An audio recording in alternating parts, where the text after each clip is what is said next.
Hammaga salom. Yana sizlar bilan o'qituvchilar sahifasi bo'laman. Angliyani ko'rib turamiz. Yuridik o'quv binoni o'zimiz mustahkam ochganda e'lon qilamiz. Yaqin orada ochish niyatimiz bor. Hozirda kundalik yuzadagi diplom kundalik yuzadagi 3ta diplomimizni kichik yozish uchun diplomatik universitetida ingliz tili o'rganish uchun ikkinchi kursida qoldik. Beginner kitobini o'rganishni boshladik. Kechadan kundalik ro'yxatiga o'tishni mo'ljallab yozib qo'yganmiz. 2 yil mobaynida o'qiymiz. Shuning uchun ozgina dam olib turadi. Yuridik o'quv binolarimiz boshlansin.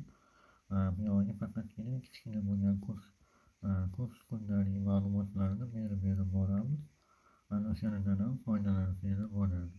Qolganini ochganimizda o'zimiz e'lon qilamiz. Sizlar bilan o'qituvchilar sahifasi bo'laman.